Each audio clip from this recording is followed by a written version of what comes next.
Hi everyone, my name is Michelle Healey and I'm a property lawyer at Robinson Gill Lawyers. Today we're going to go through 5 common mistakes made by first home buyers entering into the property market.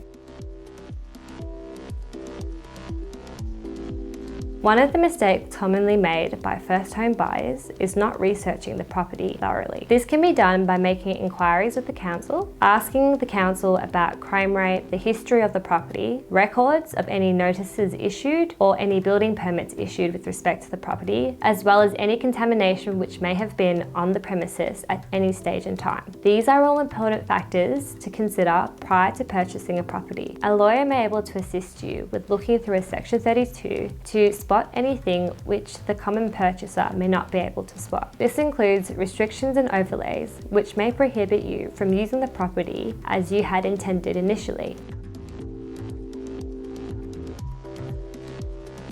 You must make sure that prior to purchasing the property, it is suitable for your intended use and for residential living. Purchasers often fail to consider obtaining a building or pest inspection report prior to purchasing their property. This is critical to all purchasers as such reports can uncover structural defects and major infestations that can affect the property and cost you thousands of dollars to recover and mend in the future. Having your contract of sale subject to building and pest inspection gives you 14 days to arrange for a professional to inspect the premises and provide you with a report that can confirm whether or not there are any major structural defects or pest infections that have caused structural defects to the property. Within these 14 days, if a major defect is found, you can terminate the contract of sale lawfully. A lawyer can assist you with uncovering such defects and rescinding from the contract of sale should you discover a major defect in the property from the report. Remember, when you are signing a contract of sale, you are agreeing to purchasing the property in the condition it is as of the day of that sale. Therefore, if you make your own inquiries and overlook any of these defects and do not make the contract of sale subject to building or pest inspection report,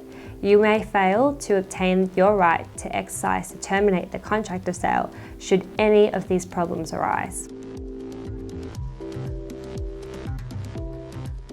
The estate agent is engaged by the vendor, not by you. Therefore, representations made by the agents cannot be relied upon unless they are written in the contract of sale that you sign with the vendor. Any representations made by the agent with respect to the goods sold with the land, the condition of the property, or any warranty that the vendor may give you will not be binding unless if it's included in the contract of sale. This may be hard to determine to the untrained eye. It is crucial that you ensure to note every representation made and agreed to with the agent, relay it to your lawyer, and ensure that it is included in the terms of the contract of sale. It is important to understand that you must make your own inquiries with respect to what you can do with the land. There may be encumbrances, overlays, and restrictions prohibiting you from subdividing, renovating, or altering your property in any way. This is why it is important to get representation in the pre-negotiation stages of entering into a contract of sale. Failure to do so could adversely affect you during the settlement period or after settlement when you have discovered that certain representations were made that were false and that could not be relied upon. Engaging a lawyer will prevent you from getting into circumstances where you believe you're entering into a contract that really doesn't exist at all. It is important that you understand the role of an estate agent when purchasing your property. An estate agent is engaged by the vendor. Therefore, they're engaged to represent the vendor's best interest. When they're making representations to you about how you can use your property in the future, how you can renovate your property, subdivide your property, and alter your property in any way, these representations cannot be enforceable unless they're contained in the contract of sale. Many first home buyers make the mistake of accepting such representations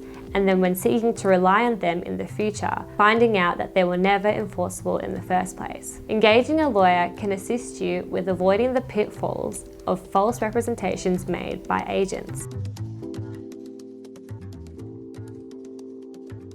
First home buyers should not enter into the property market until they have received pre-approval from their lender. Pre-approval is important for purchasers to understand the budget they have prior to bidding or purchasing through private offers. Making your contract of sale subject to finance does not mean you have an automatic exit strategy to terminate the contract when you please. To terminate your contract under this condition, you must prove the following. A.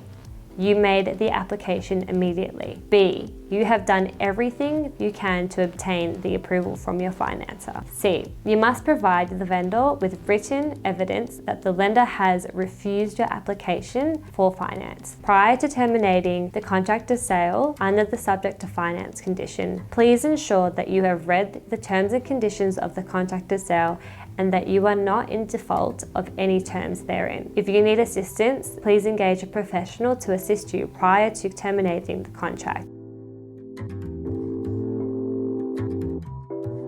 As highlighted throughout this video, it's always better to spend a little bit more in the pre-negotiation stages when purchasing your first property. This can avoid you entering into a contract of sale where there are unfair clauses or special conditions which result in you paying exorbitant default interest payments in the event you default under the contract of sale. It is always better to spend a little bit more when purchasing your first property, especially in the pre-negotiation stages of entering into a contract of sale. Engaging such professional advice can assist you with avoiding entering into a purchase where you are subject to unfair terms and special conditions. More importantly, you can avoid entering into a contract of sale where the property has hidden defects or restrictions which could incur significant costs in the future to amend. If you have any further queries, please contact us at Robinson Gill Lawyers. My name is Michelle Healey and I look forward to seeing you at our next video.